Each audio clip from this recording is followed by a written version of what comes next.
So, welcome to another wonderful episode of Glad You Asked. This is Jeff Henderson, footwear designer slash engineer, here to kind of guide you through a little bit of the work that John Lopez and I are doing here in the wonderful world of creativity. And today we're going to focus on a footwear project. John and I are like around the world, moving and grooving, so we haven't been able to catch up. We're going to do an episode on Skype at some point, so we're together but not together. But today I'm just going to run through one project that actually is kind of intended, I guess, more as an explanation tutorial from Twitch that we're going to play with and experiment and show. So the reason I'm showing you this is because we get a lot of questions, or specifically I get a lot of questions from clients about what the process is and how we get to come up with the idea for some of the shoes. And so one of the ways the projects come about is really understanding that brands approach me and say, we've never done a shoe before, we've done shoes before, and we want a new take on how the shoe might work. And so what ends up happening is I end up doing a lot of research on what that brand might be, and then go into detail of what exactly they may need in a shoe. And they may have a concept already about where they want to go, but it gives me a chance to better understand their brand, better understand what it is they're trying to make, but then kind of building a shoe off of that. So I wanted to give sort of like an example that I wasn't working on in real life, so not to give away any like trade secrets. So decided to work on a project that is kind of near and dear to, I guess, a few people I know, and that's through NYCBOSS, the Business and Sports School. And so I'm going to actually do a project with them just to show you guys what it is we do in terms of footwear design. And so New York City Business Sports School, founded a few years ago. Principal Solomon's from the overseas school that's in Hell's Kitchen. That academics are amazing. The thing that brought me to the school, a friend of mine, Steve Horowitz, was like, yo, this is a great school. They can definitely do more in terms of who they bring to the table, but they're really solidified in New York sports scene.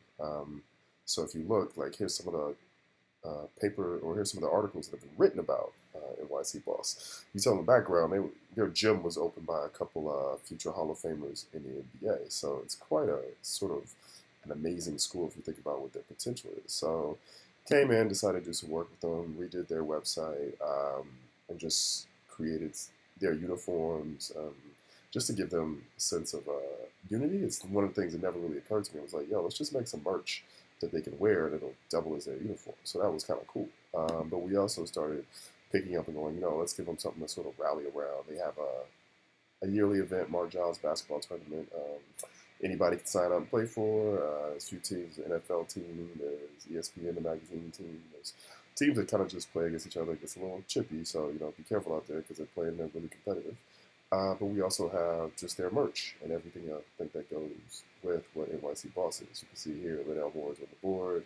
If you haven't seen this, go take a look at what's going on. It's bosswear.nyc, bosswearnyc.tumblr.com. Kind of see what's going on at the school. It's pretty interesting. So, concept for the day is one of the things they actually don't offer through the sports that they offer at their school. Oh, and I'll also show you this is the gear you can buy to support the school. Again, just sort of simple and basic, but the kids get to sort of vote and have an opinion on what it is they want for their school uniforms. It's a very diverse school in Hell's Kitchen. You can only imagine it's New York City, so they get after it globally in terms of who's at the school. And so what we're going to do today is take on one of the projects. One of the teachers I work with constantly, Coach Tennell, he actually coaches the basketball team. And so I could do a basketball shoe, but I thought it'd be more interesting to take something that people don't often see, and that is indoor soccer.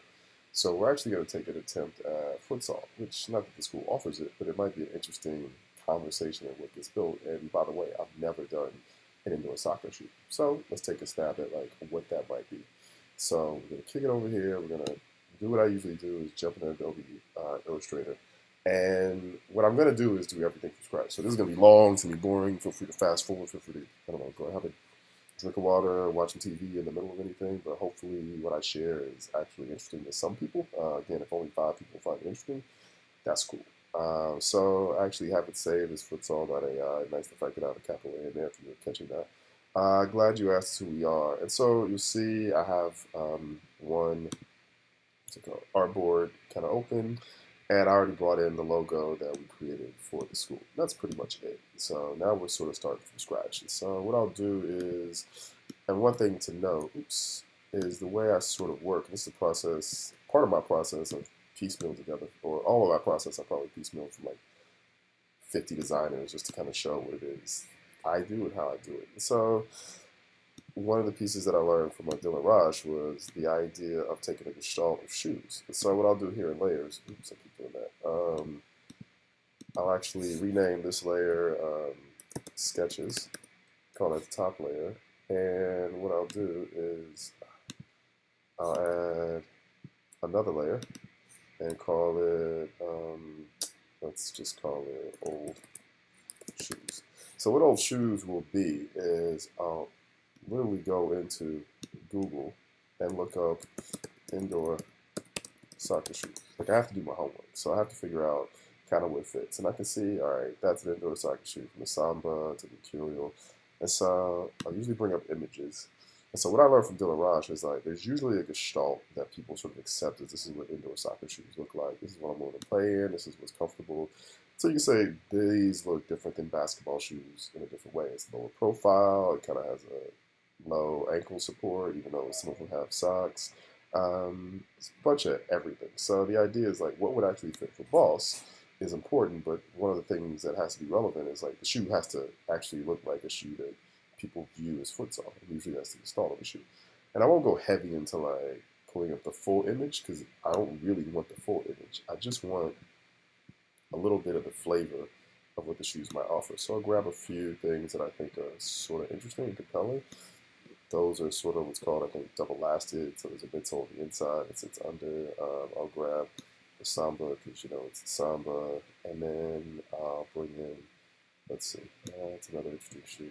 Forgive me if I'm taking mostly Nike and Adidas, but they seem to be taking up most of what's happening here. And so typically I'll work on what sits in the lateral view. The reason I picked the lateral view is because this is kind of first sketch. It gives people an idea, and I'll show you later where I can go to different views. But right now, we're just getting the initial sketch or the idea which would be play. So I think I have just a few lateral concepts down that I can kind of work from, just to kind of give a standpoint of where I might start. So I don't really see anything else that's sort of telling me this is like a better shoe for some reason. So I'll just start with those. So one of the things I'll do is I'll grab all these, bring them over here, send them on there, I'll kind of do their own thing. And then what I'll do is break them out certain things. Now, they're all different sizes. And so when we get to Gestalt, here's the thing. I have a last, and I'll show you the last that I work from. But typically, I just want to get to like a common size. So I know from years of doing this that a size 9 men's, which is the sample size, is 290 millimeters. So typically, I'll draw a 290 millimeter box. And that is what I reference in terms of how big the shoe should be. It's just a reference point for me to get things in the ballpark of working from. But it's nothing exact. It just gets it closer. Because I think when you work from a sketch and you want things to be in proportion, you want things to be a little closer. And now I have a last that I can use, but I'm going to start here with just these shoes. So I'm actually going to make sure that I get all these to be around the same size. So I kind of know what I'm working with. This could be a little bigger. This is not by any means an exact science, trust me. It's more of just trying to get the general flavor of what constitutes dimensions for futsal shoe. Again, never done a futsal shoe. This is all news to me. I'm going to learn some things. Done enough other shoes to kind of get an idea of what's supposed to happen, but no, nothing's perfect. But it's not saying that any of these fit right. I think if I were to really go through, if I was really copying these shoes, I would go and find out which shoes are the best playing, the best fit, talk to consumers and go, you know, what really works. Right now, I'm not there yet. I just want to get an idea of like what it could look like and what are maybe some performance cues you can see that sort of fit the narrative right now with shoes. And so now that I have all these shoes, I think all of them are up. There's one back there you can see from the box. I'll move all these to the back of the range. Samba still shows up there, so I'll make this the appropriate size as well. And what will happen what I'll do here, I'll just eyeball this, is I'll get them all sort of squared away enough, and then I'll turn on their opacity to multiply, which sort of gives you an idea of like where they all sit. And so I can move some up and some down. And again, this is nothing exact. And usually I'll put these like on multiple layers. But what I can do from here is I'll take some, and maybe multiple layers is actually good for now since I use so many. Typically I don't use so many because I have an idea of what shoes actually work. You know what? Let's just do this. I'm going to pull some out, get an idea of just a couple, and see where they fit into the range. So there's an Adidas shoe and a Nike shoe. Let's put these two together. Let's see. So we know that the heights are typically here. Collar line is about there. We have some things that are sort of in common. We know the laces they tend to go here, and you can measure out the laces whether it's 90 millimeters. There's usually some defaults in terms of things like ankle height, throat width, which is across the laces where they fit, vamp length. Those are things you can measure, and then where it fits in your Achilles and where it fits top collar, where your highest height here sits. There's other dimensions like the thickness of the midsole outsole, which is the bottom, the things you should kind of keep in mind. So kind of look at that and go, okay, I see how those two shoes fit together. I'll look at these and say, okay, again, they sort of fit in that same mode of collar seems to be about the same. So again, getting the gestalt. So this Nike shoe seems to be a little further back, I think, with that collar. So let's just see what that looks like. You can see here, it's interesting that that shoe sort of sits a little further back. And I'm curious, does that fit a little tighter across the ankle? Don't know. Is that a good thing or is that a bad thing? I don't know. Right now, we're just kind of sketching. So let's take this and like overlay this shoe to it. And so I think I moved the shoe from underneath. Let's see. So you see, what I'm doing here is really just getting an attitude of like what the overall shape is like. Because once I get all of those and I kind of figure out this is what I'm like, this is where pieces should be, these are acceptable, I think, in terms of what the consumer is used to. Because if you have a vamp length that's too short or too long, one, it may not play like what people feel, especially if it's just done out of, I just wanted to put it there. If you're really not, I don't know, in my mind, any engineering thought, I kind of want to know why something there. I usually say to the students the most important conversation in design or engineering is why. Because something should be there for a reason. Even if that reason is it just looks good. But you have to understand if it just looks good, it may not actually play well. And so from there, I sort of have an idea of like, with all those shapes, these are sort of good. Good to go in terms of what actually constitutes the overall silhouette or shape. Knowing that I've used everything from a booty to shoes with midsoles. And what I'll do is I'll actually work with, see if I pull out the other. I can click on that one, move that one out of the way. I actually work with, that didn't help me at all. I'm going to move that one to the back. Strangely enough, we're going to go with maybe one of the older silhouettes in the Samba and work from there. I'm not going to necessarily use the tongue. I'm not going to not use the tongue. It's just one of those things where I'm just kind of there. So I'm going to lock what I have with all these images. So they're just back there, they're just kind of hanging out, doing nothing. I won't really touch them. One thing I will do is I'll turn down the opacity so that I'm not looking at it as hard as maybe the other shoes, just so I really just want the overall shape. And one of the things that I think tells me the difference is like shoes a while ago, they didn't have a lot of toe spring. Toe spring is when you go from the back to the front, the toe starts to go up, and you'll see the last, that shape starts to rise. That again is to promote a little forward movement. A while ago, shoes used to be just made flat because that's how the molds were made. When the molds started getting three-dimensional and just wrapping it up became a bigger deal, so it actually pushed you to actually move forward. So you'll see the shoes like this. Now, is that useful in futsal? I don't know. So it's one of those things that we'll look into kind of as we get deeper into the project. But for now, let's just work from here. So typically what I do, so we know that 290 is the overall shape. One of the things I like to work with, and this is just one of the play pieces I make, is I actually make a line that's more like sketch. So I actually take this line and I'll turn it into a brush stroke, and I'll get the color that I want. And usually I'll do some version of blue, and I'll also fade it out a little bit. So I'll take it down. I actually don't want it to be this thick. Let's see. Let's take it to 0.25. So, and I'll make it long because you'll see it doesn't have to play with that. I'm going to put it now. Also, I do this at the start of every project. I always forget exactly what I do with it, so I'm pretty sure I want it to be our brush. I get completely wrong. Goes like this, and so dropped it in, and there's my art brush, and it looks like this.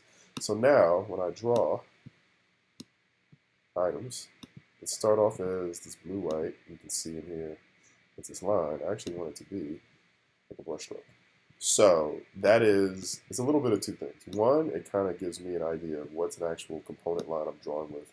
Vector lines that I know are like real, but it also gives like this outline sketch form that I didn't go to design school, so I missed out on like how to sketch properly to some degree. I always say that. I don't feel like I super missed out on it. I've had enough people kind of show me what it is, I could be doing. But I also like to put in that just a little hint of, of course I sketched this. And so if anybody has any thoughts about how to get this to remain always as my sketch advice. So what I'm doing now is I'm going through and drawing what I think is the outline, the silhouette of what the shoe might be. And so, I'll show you here. I'll just make a point. Come here, give a little toe, but also put that in the radius form. And the only thing I'm really making sure I do is I overlap the lines. And the reason I'm overlapping the lines is I'm going to use later on in this conversation Pathfinder. So I'm going to do what I use divide, like really just, I just love divide. It gets me everything I need. So here, where I intentionally made that point, I know what I can do is bring that into a radius. Simply because I know sometimes that's a radius I want to keep and maintain. That's pure. Sometimes yes, sometimes no. But, it's no big guarantee. I'm just playing. So here, I'm just dropping those in. So I start to get the overall shape. And I'll come in and lay in things like, all right, what does the tooling look like? Typically, I'll come out here. For now, I'm going on the assumption that I'm not going to do, and please forgive me, I'm like pretty stopped up right now, a little sick. So no fun for me, but this is actually not so bad today. I'm actually going to go through and draw what I think is proper tooling based on kind of what I have here. Now I'm going to go back and do some measurements just to get into this right mix of things before I go too heavy in it for certain reasons. So what I'm saying is that I don't want to make what's called a double-laced shoe, which means the sole's on the inside typically, or sometimes that becomes more expensive, and I think I'm going to target, if we actually did this for the school, it'd be sort of a less expensive version because I want the kids to be able to afford it, even though they're probably walking around in Jordans and whatever other shoes that cost a little more money. I think my girl Alexa's always rocking Yeezys, so more power to her. Wish I could get some. So one of the things I kind of want to check and look at again is go, okay, so what is this height here? So I'm going to guess now that's probably about 30 millimeters. So I'm going to do this. Pick a box that's 30 by 40. And I know it's 40 high. So I take this and I can flip it sideways. And I know, okay, it's a little lower. So it's a little low profile. And looking at all those other shoes, this is probably as high as you get. So the reality is, boxes, the height back here is about 25 millimeters. And that really gives me a sense of how much room I'm working with in terms of what goes into the rubber. And again, so we're a little bit, maybe it's 27 millimeters, and I want to keep it low profile. So I like keeping things in terms of 5 millimeter increments. It's just an easy thing for the factory to take. You don't have to. Those are just, I don't know, rules that I like to keep. But, we can see you have a good look there, and I can actually bring it down and score now let's make it 25 like at the top. So I just know that that's what I'm sitting at. So now I know in the heel I got 25. The reason that's important is because say I'm looking at outsole, it's sort of typical. And I don't know what a typical outsole for foots is, but typical outsole thickness is usually 4 millimeters. So if I take an offset and do 4 millimeters here, and I know that's the thickness of what sits in outsole. And then I know if I put something inside, like some cushioning, whether it's EVA, PU, or whether it's just herringbone, like I'm going to get some room here. Now, there's also, if you look at some of the other videos, you'll see at the last sort of curves. So really the bottom of the last is going to be sitting around here. It's important to know because one of the things that is important is not the height from here to here. That's less important. The real important height is the height from there to actually where the last sits in the bottom of the shoe. Because one of the most important things you have to know, especially in the collar area, is you want to be able to sit right against that bone that's on the side of your ankle. You can reach down and feel your malleolus. It has to fit in there neatly. So you either want to be lower than or higher than, so it doesn't really irritate that bone when you're flexing across there. So typically that height, you want to get running best practices are sort of like 55 on the lateral, 57 on the medium. They're just heights you kind of work with. And then you kind of get into 90, 95, or 85 kind of when you get to here, because you want to make sure that you get the right heights going. And so for now, again, I'm not going to get too detailed into what those conversations look like, because I want to stick with just the concept of what we're just sketching right now. But I do want to keep in mind that there are some thicknesses that I want to be aware of. So as I keep building, I don't get myself into corners where I can't get out of. So the other thing to do is take this guy out of the picture because we're blocking my view. But I just know that's my 290 box. And again, I'm not even like all the way there, so maybe I'll bring this out to be a little closer to what that is. But again, my goal is not to be exactly there. I just need something that kind of gives me an idea of who I am. And so you can see here, I'm going with this little exaggerated. I think most designers will see sexy, like pull that in and like pull this really tight. That's a cool sketch. But when you want to go to production, like factories are like, yeah, that's not reality. It's going to dig into your Achilles. So, bring it in. So, unless you're using like some really soft materials, like you're using some knit, it goes in there. So, I want to keep that on the up and up. So, I kind of have that there. And you can see, like, I'm sort of developing, like, the shape of a shoe. And that was based on, like, all those shoes. And so what I can do, which you'll see, is I can, as we go, start to mix and match kind of what's going in there. And what I'll do is, sometimes it works, sometimes it doesn't. I'll go in and change the opacity. I guess I can turn them all like that. One-stop shop. I'll go in and make them all really light, faint. So I can go in and go, you know what, I kind of like that, but what does that get to? And the reason I bring up Dylan Roche is because, so we did the Roshi run, and I think you said this, anybody who knows me, what I loved about his process was he kind of went down and measured all the best Nike shoes, and then just took an average of what the heights were, what the lows were. Like, he had never done a running shoe before, but that didn't stop him. So from there, like, I did the same thing with the Luke Grand for Cole Haan, and a few other shoes that sort of like, I just took what was the best of the best and decided that was the right answer. So hold on one second. Gonna go to mute here.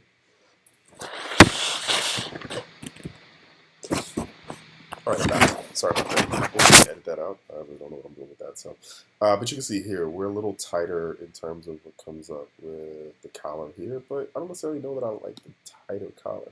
But what I can see is we have, I think, some definitive like what's going on in the toe area. Which, and when we see different shapes, we get an idea of what we kind of want to do for what's happening in futsal. One of the things I do know in futsal is definitely there's a lot of, like anything else, a lot of ball control. So you can see like the dimples here, the stitching that's going there, the hairy sway that's going there, again, the dimples that are going on. You want a lot of ball control. So you want some stuff kind of actually three-dimensional aspects to sort of grip the ball so you can move it and kind of go as you please. You will also notice that there's kind of heavy radius on a lot of these kind of to keep you moving. You'll see with running shoes, there's usually like a chop, maybe a 90-degree angle. But on these guys, there's definitely not a radius in every side because it's typically a lateral sport, so you're moving left to right, back and forth, and you kind of want to be at a pivot and not have some place that you stop on. Like you'll see in cross trainers, there'll be like a big anchor point here where you like have an outrigger or something that you can stop and dig and go from left to right like immediately. That doesn't really happen, I think, in futsal. You kind of want to be able to go in either direction at all times, yeah, that was very technical, but work with me. So I'm gonna lock this guy up, and then sort of I have what is essentially the shoe. Now, one of the things that I notice here, and this is one of those that kind of doesn't look sexy, but kind of thick in here. And again, this is just a drawing, and we'll see what kind of plays in there. But I kind of want to thin this out in the forefoot. So typically, you thin things out in the forefoot just to promote a little bit of forward movement. So you'll see what happens is there'll be with a lot of shoes, you'll get what's a 10 millimeter offset. So that 10 millimeter offset, what you'll get with the last is this height. Let's see, let's draw my box. I love drawing boxes, just so you know. I'll draw a 10 millimeter height. So where the last drops in, and forgive me for not putting my last up here, but for those of you who know the last, you should have no problems. For those who don't, you'll have to start playing catch up. Oops. So let me stretch this out like that. And so let's say the bottom of the last comes in here. So typically the bottom of the, or in the heel, what you'll get at the bottom of the forefoot is it'll stop here. And then it'll start to rise up. And so maybe you'll be 24 millimeters, or let's say 24, yeah, 24 millimeters here. Oh, no, because we already measured that 25. Maybe you'll be 20 millimeters here. And then up here, you'll be 10 millimeters in terms of total height. But up here, you may get to 8 because you want to taper it down so your foot just quickly goes from heel to toe in a running motion. And the more you kind of sit back like an earth shoe, you're not actually propelling yourself forward, you're propelling yourself backwards, or just not going forward. So that's just one of the things you think about. And so one of the things from here, and let's say I don't actually like this color, now I'll play with it. So let's see what one of the other shoes sort of offers. I don't like that color as well. Forgive me. Things are popping up. Let's go to this Adidas shoe. And let's see, toes sort of end up around there. So then I do the math of, I think before I said 90 millimeters is kind of maybe that's what the band looks like. So again, my boxes, I'll go, what does 90 millimeters look like? 90 millimeters seems to be super long. Maybe I'll take a 55. 90 millimeters is something else. Oh, I think it's that height. Let's see. See how crazy I am in terms of thinking. So yeah, 90 millimeters is probably what I'm thinking for collar height. So Jeff is usually wrong, but that usually happens. Let's see what we got going here. Let's try 55 millimeters in terms of vamp. Yeah, I don't care what the height is. So we get here, and one of the important things is that 55 millimeters is a couple things. One is a ballpark, but also if you're going to truly measure this on the last, you actually want to go to the last and measure with your tape and go from here across here, get to 55 millimeters. So again, right now I'm just ballparking, I'm just getting some eyeballs on this to where it fits and just going, okay, it's from there to there. The one thing that I will cheat go, well, 55 millimeters may be, say, your running point of view, but when I'm looking at some of these shoes, if the idea is to have more toes on the ball, I'm actually going to maybe start going back here further with my eyelets. So we'll actually come back just a bit. The curiosity, I know in running, you're usually like 70, or it's not 70, 7 eyelets. Don't know what we are futsal, may not be exact. And one of the things you'll get here is that I have these round eyelets on the side profile, knowing that it sort of dips over.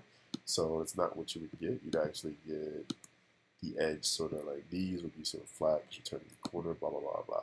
For now, I'm just getting, again, just a concept, putting those things in. But again, most of what I'm getting after is I want to make sure I have enough space kind of in here to get my toes to have room on the ball.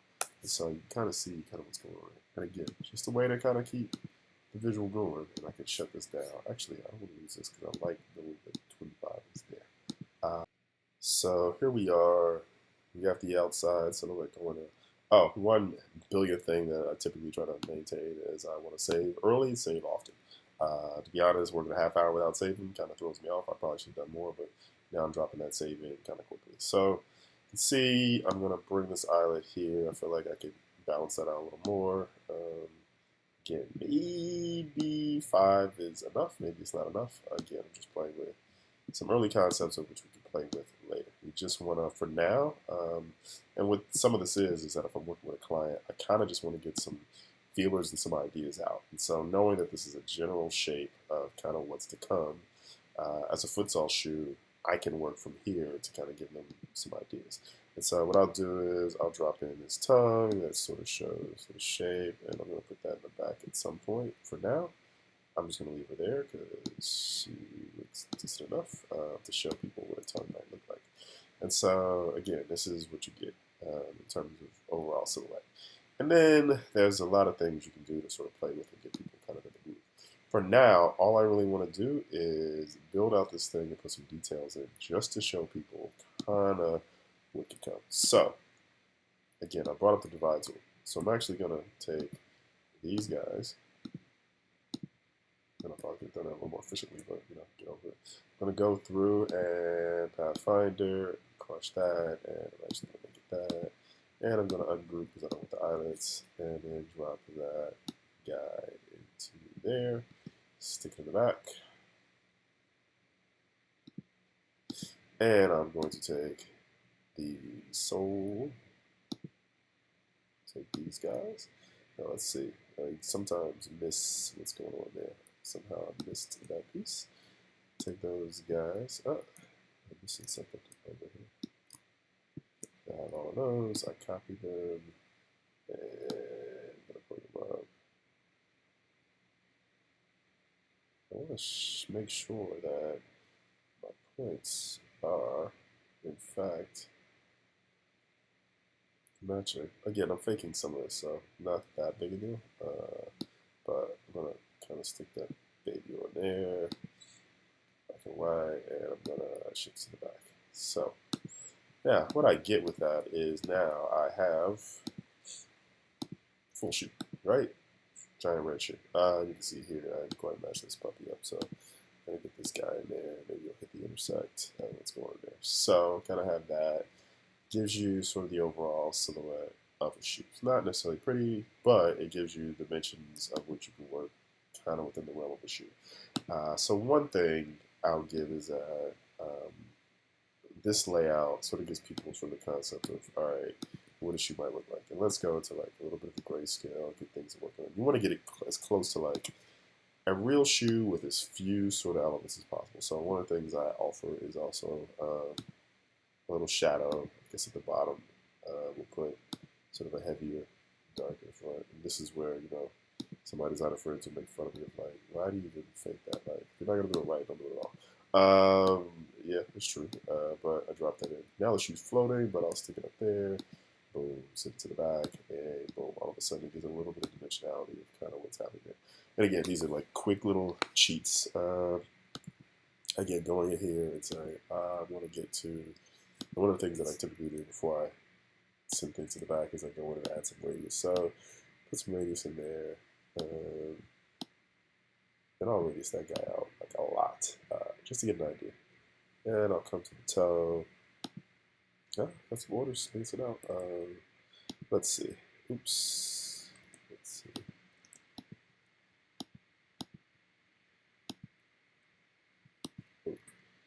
Alrighty, let's take this guy and put some radius in there, soften that up. And that's what that looks like. There's reality. That was based on just a little bit of effort to go, here's what that sole looks like. Now, the reality is I could go in and play with, and lock this guy, everything about this line. I could go in and raise it up, I could go in and lower it, I could do some craziness to go, you know what if a futsal shoe did that? And then just show different shapes of what that can look like. So the reality is I really just want to build the overall silhouette, almost like the last, coming off one element beyond the last, just to get the basics through, and then figure out later on what are the elements that sort of describe what is happening with the shoe.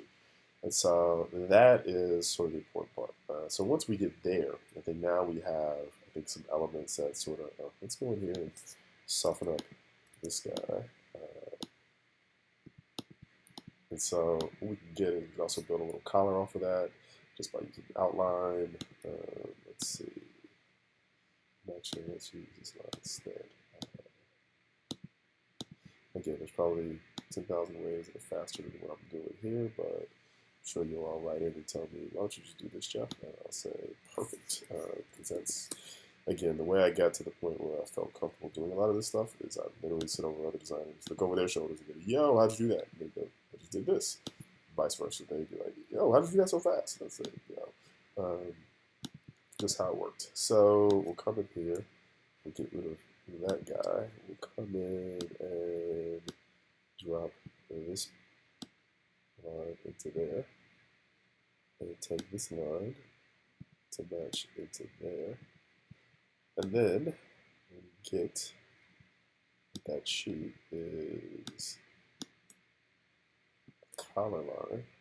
Again, divide is my favorite tool ever. Give it all that. It's right. Let's see.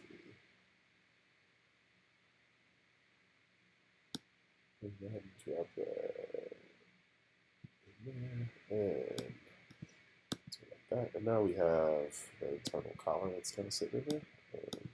Again, if we were building this 3D, I might actually build the collar that actually wraps on the inside. Or not 3D, but building this for a tech pack, I actually build the collar to the inside. So when you tear away to the inside of the shoe, you can see all of that line that floats on the other side. So we'll explain it at a different time. But again, you can start to see how the shoe starts to develop. And now that I have like some body in here, I'll just go ahead and bring this tongue like so. Now that there's actually some pieces on the inside. Know your tongue gets stitched kind of in there. Take that bad boy and send it to the back. Now again, we've done a lot just to get this thing to the fact that it looks super generic. Nothing fancy about it. So a lot of designers, I guess their process might be going through and drawing like a ton of sketches and sort of give like the idea and the concept. For me, this is sort of the basics of, I kind of want to know where things sort of start and stop for me in terms of what my limits are, what I can build and what I can make. I don't like having this sketch that is amazing, but turns out in reality it actually doesn't work. And I have clients who they actually prefer to see that like crazy sketch that you can't build, and they're curious to see how you build it. That's a process, not the most efficient sometimes, but may lead to some of the most interesting. So what I'm doing now while I'm talking is actually kind of aligning. I'm doing this by eye. Again, it's not really that big a deal. I can drop some laces in here strictly by, and I don't know. Let's see, I can look and see what comes out of. Oh, and I can go back to Google, because again, Google is your friend. And other projects like be your friend. As you can see, there's a lot of flat laces that are going on. Some of those oval laces that stay tied. I'm definitely a fan of the flat laces. It's something performance. So I'll just drop it in. And again, I'll fake this a little bit and drop that there. And this is kind of how I usually do it. Is I'll take that line, I'll beef it up. Maybe that's not. I think usually that is 13, 14, maybe up to 15. And I can sort of fake what's going on there. Let's see. Copy, drop that in there. And I want to get this bottom corner to sit right at the top, right there. We'll see why in a second. Let's see. Drop that down there. And again, this is all kind of quick, fast, in a hurry. And for me, this is actually less about design and more about engineering the product that will work. I'm happy to like scribble and sketch on a sheet of paper to figure out what a design element that does something different. That's typically, I think, what happens is that when I'm about to solve a problem, I won't go through this process. I won't go through this process first. I'm merely like, show me something that is something that no one's seen and a way to execute it. This is really about maybe an aesthetic thing that kind of gets you there. So now I take these guys and kind of build them as going across. I can take all of them, and what I can do is outline their strokes. And then once I do that, I can go in and add some fun radius in there. So it goes across there. And I'm probably going to do them all at the same time, but oops, there you see this guy got a little bit off what it was meant to be. No big deal. Just going to tweak it a little bit. Move it up. No harm, no foul. That there. Flatten it out a little bit. And actually, I think what I'm going to do with these guys is, I guess typically I would actually go a little deeper with the flat laces into the hole, but this is seems to be actually fine with all of them being like so. This again, while not aesthetically 100% yada yada yada, what you do get is something that, in ways away, looks like something that works. Now here's a cheat. I look at that and go, you know what? I could really use maybe another eyelid. It doesn't look like I have enough eyelids in there, you know? So, cheat is I'll go in and just move. Not moving all of it, because you saw what I selected was every point kind of in there. So, even the ones that are connected to the quarter piece are sort of connected. And so, what I can do is I'm sort of giving myself, I forgot to connect that, a little bit of room. Look at eyeballing it, cheating it. I think what I'm going to do is drop this guy down, and I'm going to add one in between. So what I'm going to do then is, and I prefer this guy here. So I'm going to take this one up just a hair. And now I'm going to, hopefully you can see how doing things is I just dropped another one in there. So that looks a little more like reality. Getting 6 eyelids probably feels better. I think Roddy would actually put the 7th one there. So it feels like it's kind of there. So here's what is the distinctive piece about everything I've created here. It's fairly generic, fairly boring, fairly simple. Nothing amazing about it. However, it gives you a great start to then go, here's the base. So we'll go in at some point and draw top heel view, because those are kind of some important things, especially the top view for this thing. But what I want to do here is, we're not going to copy the old shoes. We're just going to copy this. So I'm going to bring this over. And now that we have those, you know how these lines sort of work. I can actually go through and go, you know what, I want something a little more dynamic in terms of what the shoe is. So what I can do is, what if I turned all of this down? Knowing that's like my overall. And then I create a new layer. Oops.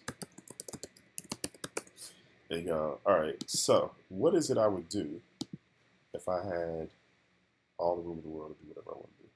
The tongue is kind of throwing me off, so for whatever reason, I just don't like it there. So I'm going to make it invisible. Kind of good to go here. So come in here.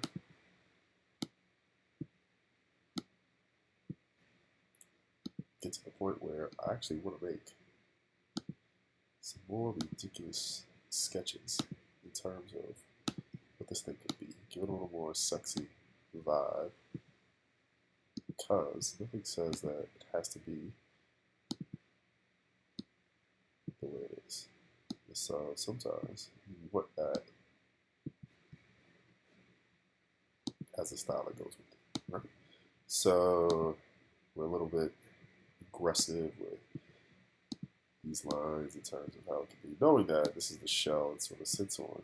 But I'm going to taper out that toe, super aggressive, bring it down, and then sort of go, all right, what if this guy was super radius there, came up a little higher?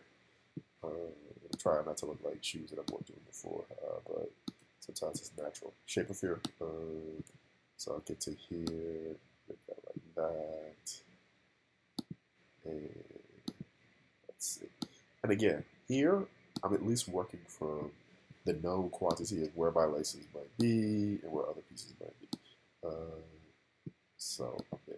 And then I would go, you know what? I'm not really liking this flat, boring line. I may actually want to say, what if I actually raised up here, came down, kept the flexibility there, and went across there. Oops, let me connect those. So now what I'll do is I'll turn off sketch, and well, maybe there's a little more dynamic shape we can have here. Again, I don't know how effective this is in futsal, but this may make for a shape that is more interesting. And again, I have to do some math. None of the futsal shoes do it, so I'm not sure that that would even be a thing. The one thing that might be interesting is if you have more radius in the heel, by more radius in the heel, what if this shape actually rounded out more in the back? So it was really high. And let's ignore kind of what's going on there, just with that shape. So what you got was this huge kind of rail. All right, now look at that. Like, that looks familiar, like shoe I've worked on before. So I'm gonna kind of avoid what's going on there, but kind of see there are other things that you can play with. And again, this collar, I don't know how functional that collar is, but you may decide that it just does a different thing. We may put a cutout here. What if we actually wanted to alleviate stress and not just a little cheap? I'll draw like an oval in here. Rotate it because I like geometry. And let's see. Let's actually, oops, that, cut that there, cut that there. And actually, what if that was a hole, so this became soft? So when you put it on, you actually stick your foot into it. It's done on a lot of shoes, but maybe for futsal, that's actually completely useful. And this material can be like really super soft. So that could be something you play with. And what if we took this and actually made it a land? It sort of became, it's all suede, synthetic suede, because you know you're not working with a lot of money. That runs across here. It's kind of getting a Jordan 11 vibe, something. It's not necessarily a bad thing. But we want something that controls the ball, fits into it. So it has like maybe some of the sensibilities of the samba. So what if that were the actual language of kind of what goes on? And again, we know that this sort of language may, or we don't know how appropriate this language may be, but we do know it's based on what's coming on with the sketch, is that we still fit into the realm of where things need to go. And that's really, I think, the most important part to get after here. So then we can sketch on this guy for like days and come up with the appropriate like language of what it is. And I think we'll stop it there. We'll get to the part where we look down here. I'm actually prepared with elasts to get to some of those dimensions and play with toe and things like that. But knowing what you know now, that is the basics to construct. Here's what the simple engineering conversation looks like. This is then where you get to, let's just do some real all-out thinking, some aggressive design, start pulling from other places to kind of bring in some, I don't know, interesting aesthetics as opposed to like what the basic core is. Or you can go in here and say, you know what, it's just a graphic play. Let's just put on like 40 million graphics there to make it kind of work. But that's what we kind of have. On behalf of John Lopez and myself, thank you for following. Well, hopefully it wasn't too boring a conversation in the world of Glad You Asked. If you have any questions, you want to see anything else specific, please hit us up, let us know. And that's kind of all we got for now. Thank you very much.